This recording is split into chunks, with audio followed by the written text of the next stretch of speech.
कहानी की शुरुआत होती है निकी हैल्स्टेड नाम की एक औरत से। निकी एक यूएस आर्मी की ऑफिसर थी जो डेजर्ट में स्टेशन थी। वो अपनी 3 साल की बेटी जिसका नाम क्लोई है उससे कॉल पर बात करती है और उसे हैप्पी बर्थडे विश करती है। हर साल निकी अपनी बेटी से वादा करती है कि वो अगली बार उसके बर्थडे पे घर जरूर आएगी, लेकिन वो हर बार वादा तोड़ देती है। निकी का ज्यादातर वक्त आर्मी में गुजरता है और वो अपने आर्मी के काम में बहुत माहिर है। इसकी वजह से क्लोई का ज्यादातर बचपन उसने देखा ही नहीं। मगर इन सब के बावजूद वो अपनी बेटी का बर्थडे कभी मिस नहीं करती। चाहे वो सिर्फ उसे फोन पर ही देख पाती है, मगर वो उससे बात जरूर करती है। अब क्लोई की 15th बर्थडे पे निकी उसे एक गिटार गिफ्ट कर देती है और वो ये उम्मीद कर रही थी कि वो दोबारा उसके साथ फिर से बात कर पाएगी। लेकिन अगले साल निकी को वापस डेजर्ट में भेज दिया जाता है उसकी ड्यूटी के लिए। अब इसके बाद निकी और क्लोई की फ़ोन कॉल्स बहुत ज़्यादा अजीब हो जाती हैं। पहले तो क्लोई अपनी माँ को देखने के लिए बहुत ज़्यादा जिद करती थी, लेकिन अब वो अपनी माँ से ज़्यादा बात नहीं करती और उनकी बातें भी अजीब होने लगी थी। अब इसी बीच निकी के हस्बैंड की एक बीमारी से मौत हो जाती है, जिसके वजह से निकी हमेशा के लिए घर वापस आ जाती है और वो अब फुल टाइम के लिए एक माँ बन चुकी थी। जिसके बाद निकी हमेशा कोशिश करती है क्लोई और उसके बीच में चीज़ें ठीक करने के लिए। कुछ दिनों बाद निकी क्लोई की 16th बर्थडे पे उसके लिए बलून फिल्ड पार्टी करती है, लेकिन क्लोई के सारे दोस्त केक को छूते भी नहीं और जल्दी से वापस अपने घर चले जाते हैं। इसी बीच क्लोई अपनी माँ को कहती है कि वो अपने दोस्तों के साथ वो दिन बिताना ज़्यादा पसंद करेगी, जिसकी वजह से उनके बीच में एक छोटी सी लड़ाई हो जाती है। तभी क्लोई निकी को बताती है कि वो कभी उसके लिए घर पर नहीं थी जब वो बड़ी हो रही थी। जिसके बाद क्लोई गुस्से में अपने कमरे में चली जाती है और खुद को वहां पर बंद कर लेती है। उसी रात निकी क्लोई से माफी मांगने की कोशिश करती है, लेकिन तभी उसे पता चलता है कि क्लोई ने उसके लिए एक छोटा सा नोट छोड़ा था और वो एक पार्टी अटेंड करने के लिए चुपके से घर से निकल गई है। अब दूसरी तरफ क्लोई एक बार में अपने दोस्तों के साथ कुछ ड्रिंक्स एंजॉय कर रही थी। तभी वहां पर उसे एक जवान लड़का दिखाई देता है जिसका नाम बेन था और वो उसके पास जाने के लिए उसके दोस्तों से बोल देते हैं। तभी बेन उससे बातें करने लग जाता है और चुपके से उसके ग्लास में कुछ डाल देता है। अब जैसे ही क्लोई के दोस्त उसे अकेला छोड़ देते हैं, इसी बीच निकी क्लोई के फोन को ट्रैक करती है और सही वक्त पर उसी बार में आ जाती है। तभी बेन और कई सारे और आदमी पीछे के दरवाजे से क्लोई को खींच कर ले जा रहे थे। इसी बीच जब उन लोगों में से एक चाकू निकालता है, तभी निकी जल्दी से उसे नीचे गिरा देती है, लेकिन दूसरे लोग क्लोई को एक गाड़ी में डालकर वहां से भाग जाते हैं। तभी निकी उनका पीछा करती है और गाड़ी लगभग एक दूसरी गाड़ी से टकराने ही वाली होती है। अब जैसे ही निकी उस गाड़ी को पकड़ पाती, तभी वो आदमी अपनी गाड़ी का शीशा तोड़ते हैं और निकी को दूर फेंक देते हैं। उसके बाद वो गाड़ी एक तेज मोड़ लेती है, जिसके वजह से निकी दूर जाकर गिर जाती है। मगर निकी तब भी हार नहीं मानती। वो उनका रास्ता पता कर लेती है और वो पास की ही एक बिल्डिंग से दौड़ के एक खिड़की से उस गाड़ी के ऊपर कूद जाती है। तभी निकी अपनी गाड़ी की चाबी लेती है और उसका इस्तेमाल करके ड्राइवर की आंख फोड़ देती है, जिसके वजह से वो गाड़ी एक दूसरी जगह पर जाकर टकरा जाती है। अब निकी भी उस गाड़ी से दूर जाकर गिर जाती है और वो बेहोश हो जाती है। तभी बेन उस मरे हुए ड्राइवर को गाड़ी से बाहर धकेल देता है और क्लोई के साथ तेज गाड़ी चलाते हुए वहां से निकल जाता है। अब जब रोड पर निकी जमीन पर पड़ी हुई थी, वो बहुत जख्मी हो चुकी थी। तभी उसकी आवाज ये समझाती है कि एक बार अगर कोई गायब हो जाए तो उसे जिंदा ढूंढने के लिए सिर्फ 72 घंटे होते हैं। अब अचानक सीन 27 घंटे आगे चला जाता है। तभी निकी एक स्लॉटर हाउस की सीलिंग से लटकी हुई होती है और जब वो जागती है तो उसकी घड़ी उसे बताती है कि उसके पास अब सिर्फ 44 घंटे बचे हैं क्लोई को ढूंढने के लिए। अब विक्टर नाम का एक आदमी, जिसे बुचर कहा जाता था, वो बहुत ही खतरनाक किलर था। वो निक्की को टॉर्चर करने की तैयारी शुरू कर देता है। निक्की के पास कुछ बॉडीज पास में ही लटकी हुई थी, जिनमें बेन की बॉडी भी थी। विक्टर ने उसे मार दिया था क्योंकि बेन ने वेयरहाउस की लोकेशन निकी को बता दी थी। अब जब निकी विक्टर से पूछती है कि उसकी बेटी कहाँ पे है, तभी विक्टर उसे बहुत ही गुस्से से जवाब देता है कि उसे नहीं पता था कि लाइफ स्टॉक का भी कोई नाम होता है। विक्टर निकी को बताता है कि उसने बहुत बड़ी गलती कर दी है, कल रात मिस्टर सलिवन के एक बहुत ही बड़े ब्रॉथल हाउस को जलाकर और वहां पर कैद सारी लड़कियों को आजाद करके। अभी भी विक्टर अपना चाकू उसके चेहरे पे लगा रहा था। इसी बीच निकी विक्टर को धमकी देती है कि अगर उसने उसे छोड़ दिया और उसे बताया कि उसकी बेटी कहाँ है, तो वो वादा करती है कि अगर वो उसका साथ दे तो वो उसे जिंदा छोड़ देगी। अब ये सुनकर मदद करने के बजाय विक्टर हंसने लग जाता है। वो जल्दी से उसके पेट में चाकू मारता है और फिर चाकू उसकी जांघें में घुसा देता है। तभी अचानक विक्टर को सिंडिकेट के बॉस सलिवन का कॉल आ जाता है और वो उससे बात करने लग जाता है।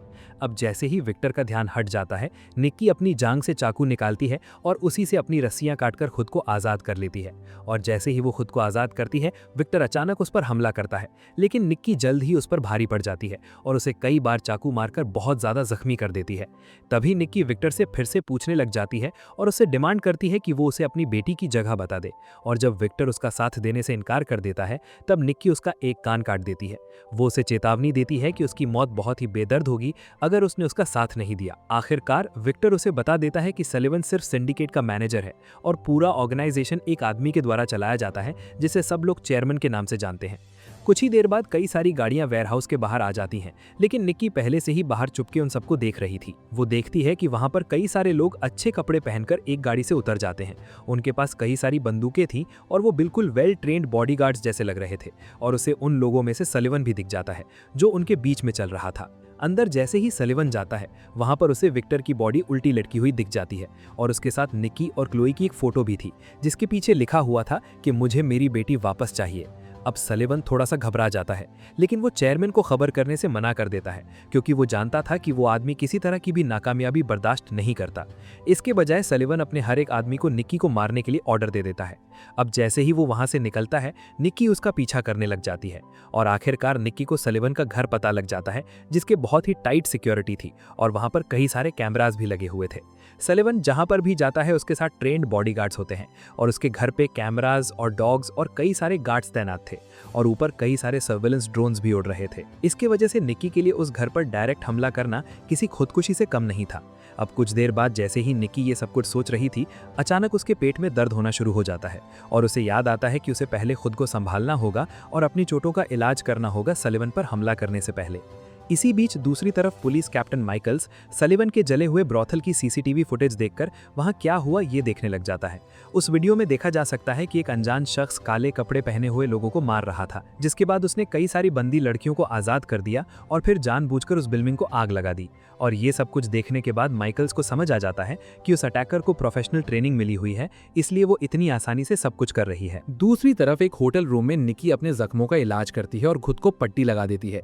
निक्की बहुत ज्यादा थकी हुई थी, इसलिए वो कॉफी पीती है और कुछ एनर्जी ड्रिंक्स और गोलियां खा लेती है ताकि वो जागी रहे, क्योंकि वो जानती थी कि क्लोए के पास ज्यादा वक्त नहीं है बचने के लिए। अब निक्की के पास 32 घंटे बच गए थे। अब इसी बीच माइकल्स को उस ब्रॉदल की सिक्योरिटी फुटेज मिल जाती है, वहां पर आग लगाने से 2 घंटे पहले की, जहां पर निक्की को बेन को पीटते हुए और बार से बाहर निकालते हुए देखा जा सकता है।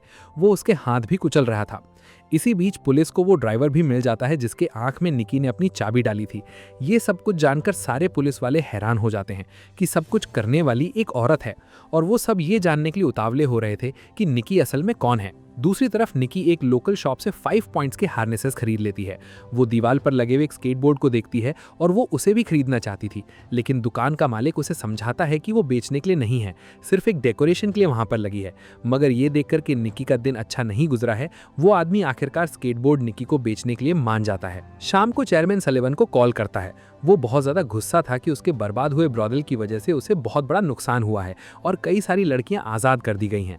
चेयरमैन सलिवन को यह भी बताता है कि लड़कियों का एक और शिपमेंट वहां पर आ रहा है और वो सलिवन को धमकी देता है कि अगर उसने सब कुछ नहीं संभाला तो उसे बदल दिया जाएगा, इसलिए उसे सब कुछ तुरंत अपने कंट्रोल में लेना पड़ेगा। इसी बीच निक्की बाहर सलिवन का इंतजार कर रही थी कि जब तक सलिवन घर से बाहर नहीं निकलता वो वहीं पर बैठी रहेगी। अब कुछ देर बाद जैसे ही सलिवन की गाड़ियां बाहर जाती हैं, निक्की एक माउथ गार्ड पहन लेती है। वो अपनी गाड़ी को तेज करती है और सीधे सलिवन की गाड़ियों से जाकर टकरा जाती है। उसकी प्रोटेक्टिव गियर की वजह से उसे कोई भी नुकसान नहीं होता, जबकि सलिवन की गार्ड्स और उन्हें कई सारी चोटें लग जाती हैं। और जैसे ही वो खुद को तैयार कर पाते, उससे पहले ही निक्की उसी स्केटबोर्ड का इस्तेमाल करते हुए गाड़ियों के नीचे से आ जाती है। वो एक एक करके सारे गार्ड्स को मारती जाती है और आखिरकार सिर्फ सलिवन वहां पर जिंदा बच जाता है। इसी बीच निक्की स्केटबोर्ड से सलिवन को मारती है और फिर उस पर बंदूक रख देती है और उससे पूछती है कि उसकी बेटी क्लोए कहां पर है। और जब सलिवन उसे बताता है कि उसे नहीं पता, निक्की उसकी दोनों टांगों में गोली मार देती है। तभी सलिवन उसकी जान की भीख मांगने लग जाता है और उसे चेयरमैन के पास ले जाने की ऑफर करता है। चेयरमैन उस वक्त डाउनटाउन ग्रैंड होटल में रह रहा था। अब निक्की को उसकी जगह पता चल गई थी, इसलिए निक्की सलिवन को मार देती है। इसी बीच जाने से पहले निक्की उन गाड़ियों में से एक गाड़ी की डिग्गी खोल देती है और वहां पर उसे क्लोए अंदर पड़ी हुई मिल जाती है। निक्की उसे उठाती है और उसे वापस अपने घर ले आती है। निक्की बहुत ज्यादा थकी हुई थी, इसलिए वो थोड़ी देर के लिए सो जाती है।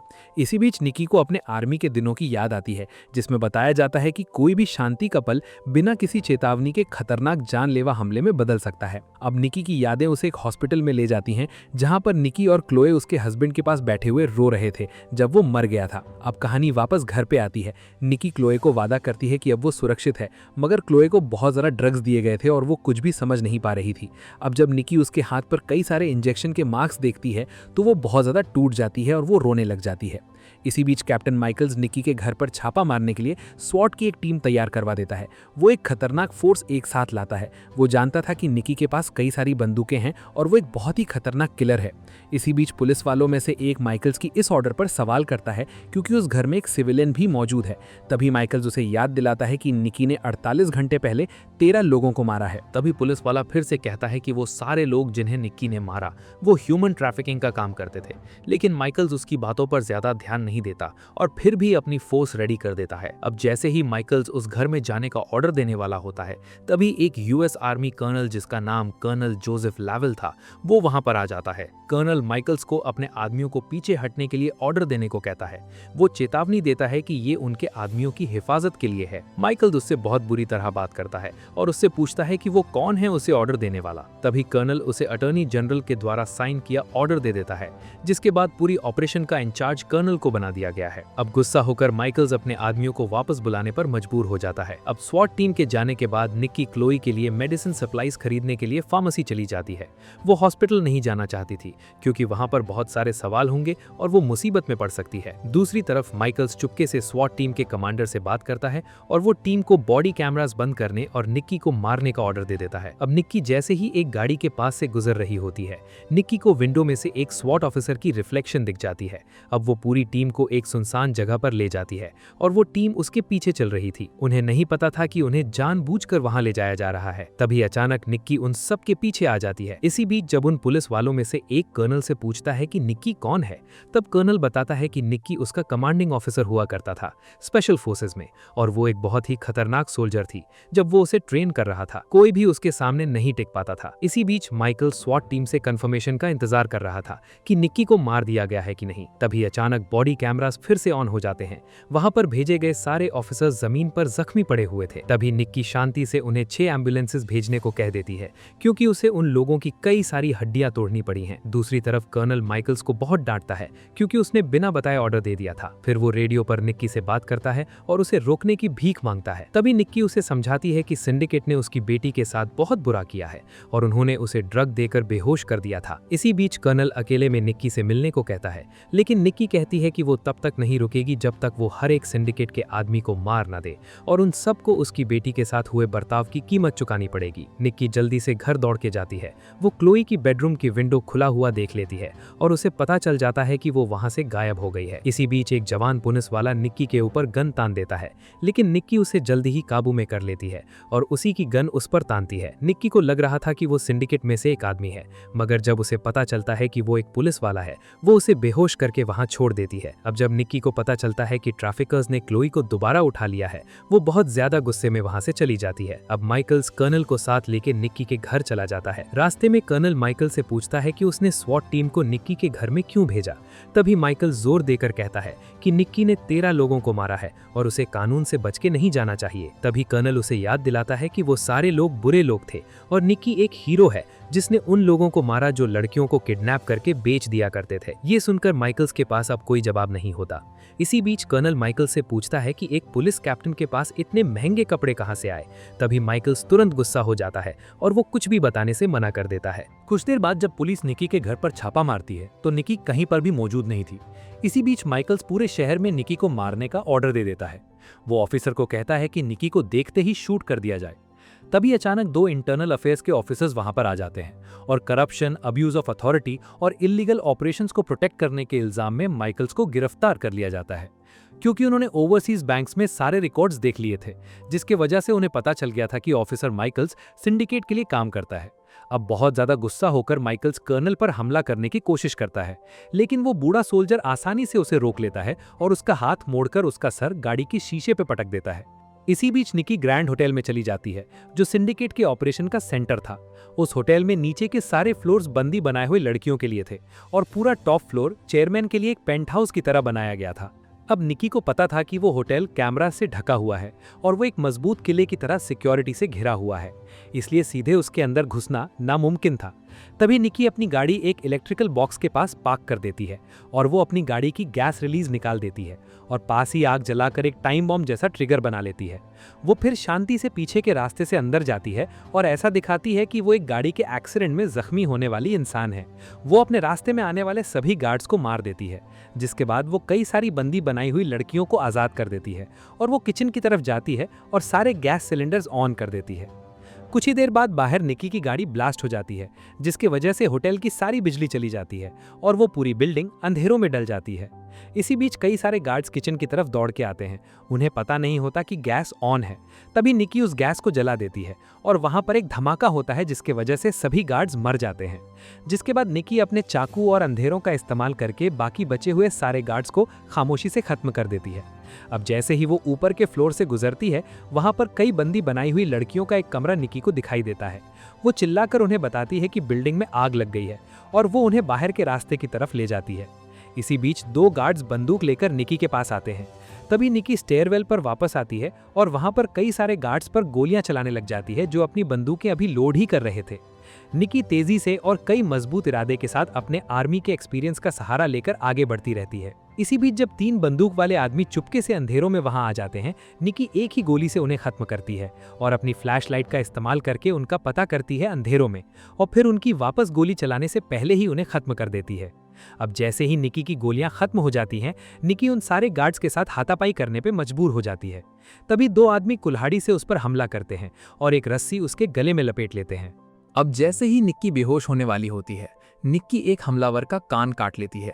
जैसे ही वो आज़ाद होती है, वो उसी रस्सी का इस्तेमाल करके उन्हें गला घोंटकर मार देती है। अब निक्की बहुत ज़्यादा जख्मी हो चुकी थी और वो बहुत थकी हुई थी, इसलिए वो नीचे बैठ जाती है। तभी वो इमेजिन करती है कि क्लोई उसे बता रही है कि वो लड़ना बंद कर सकती है, लेकिन निक्की वादा करती है कि वो उसे ढूंढेगी और वापस घर ले जाएगी, और उसका ये वादा उसे आगे बढ़ने की ताकत दे देता है पेंट हाउस की तरफ जाने के लिए। अब सिर्फ चेयरमैन और उसका एक टॉप बॉडीगार्ड बचा हुआ था। चेयरमैन का बॉडीगार्ड उसे भागने के लिए कहता है और खुद निक्की का सामना करने की तैयारी शुरू करता है, लेकिन वो हमला कर पाता उससे पहले ही निक्की एक शॉटगन से दूर दरवाजे के उस पार से उसे शूट कर देती है। अब पेंट हाउस के अंदर निक्की कई सारी लड़कियों को पिंजरे के अंदर बंद देखती है। वो उन्हें आज़ाद करने वहीं रुकती है, जिससे चेयरमैन को क्लोई को पकड़ने के लिए काफ़ी सारा वक्त मिल जाता है। आखिरकार निक्की चेयरमैन को एक कोने में घेर लेती है, लेकिन वो क्लोई के सर पर बंदूक रख देता है और निक्की को सरेंडर करने का ऑर्डर दे देता है। अब जैसे ही 72 घंटे का काउंटडाउन 0 तक पहुंच जाता है, निक्की चेयरमैन को सर में गोली मारकर उसे तुरंत मार देती है। जिसके बाद वो क्लोई को हॉस्पिटल ले जाती है और डॉक्टर्स को बताती है कि क्लोई को बहुत ज़्यादा ड्रग्स दी गई हैं और उसे सीरियस इंटरनल इंजरीज हो गई हैं। अभी सभी अपराध के बीच में पहली बार निक्की बेबस खड़ी हुई थी और वो इंतजार करने के अलावा कुछ भी नहीं कर सकती थी। अब कई घंटे के बाद क्लोई संभल जाती है और निक्की उसके बेड के पास बैठ जाती है और आखिरकार खुद को सोने देती है। उसे अब यकीन था कि उसकी जिंदगी के सबसे लंबे 72 घंटे अब खत्म हो गए हैं। सीन फिर कर्नल पर शिफ्ट होता है, जो पुलिस वालों के साथ अकेले बैठकर बात कर रहे थे। पुलिस वाले उससे पूछते हैं कि सिंडिकेट में 13 लोगों को खोने के बाद क्लोई को वापस क्यों नहीं किया। तभी कर्नल उन्हें बताता है कि निक्की ने अपनी बेटी को ढूंढ लिया था, लेकिन जब तक उसने उसे ढूंढा क्लोई मर चुकी थी और निक्की इस सच को अपनाने के लिए तैयार नहीं थी, और इसके वजह से निक्की एक पूरे साइकोलॉजिकल ब्रेकडाउन से गुजरने लगी। डॉक्टर्स ने उसे कई दिनों तक हॉस्पिटल में रखा और उसे कई सारी हैवी मेडिसिन दिए, और आखिरी बार जब कर्नल ने उसे देखा था, निक्की फिजिकली तो रिकवर कर रही थी, लेकिन मेंटली वो अभी भी अपने ट्रॉमा में फंसी हुई थी। वो बार बार ये कह रही थी कि उसने पहले ही बहुत समय गंवा दिया है और उसे तुरंत अपनी बेटी को ढूंढना होगा। निक्की ने क्लोई की मौत को पूरी तरह से अपने दिमाग से निकाल दिया है, और डॉक्टर ने उसे समझाया कि जब भी वो सो जाती है, उसका दिमाग उसी रात से वापस रीसेट हो जाता है जब क्लोई को किडनैप किया गया था, और ये उसे बाद में हुए सब कुछ याद आने से रोक देता है। अब पता चलता है कि जिस लड़की को निक्की ने सिंडिकेट के ट्रक से बचाया था, वो लड़की कभी क्लोई थी ही नहीं। अपने ट्रॉमा के वजह से निक्की को अब हर बंदी बनाई लड़की अपनी बेटी जैसी दिखती है, और उनके चेहरे में उसे क्लोई का चेहरा दिखाई देता है। और निक्की के बगल में जो लड़की बेड पे पड़ी हुई है, वो एक और बंदी बनाई हुई लड़की है जिसे उसने बचाया, लेकिन निक्की का दिमाग उस लड़की के चेहरे को क्लोई के चेहरे से बदल देता है। अब चाहे उसकी बेटी जा चुकी है, निक्की को अब भी लगता है कि वो अपनी बेटी को बचा सकती है, और कहानी खत्म होने से पहले निक्की जागती है और एक बार फिर से कहती है कि उसे अपनी बेटी को ढूंढना होगा, और तभी 72 घंटे का टाइम रीसेट हो जाता है और यहाँ पता चलता है कि वो एक साइकिल में फंस चुकी है। वो उन ह्यूमन ट्रैफिकर्स का शिकार करती रहेगी जब तक वो जिंदा है, और इसी के साथ कहानी यहाँ पर खत्म हो जाती है। अगर ये वीडियो पसंद आई हो तो लाइक कर देना, चैनल को सब्सक्राइब कर देना। मिलते हैं अगली वीडियो में।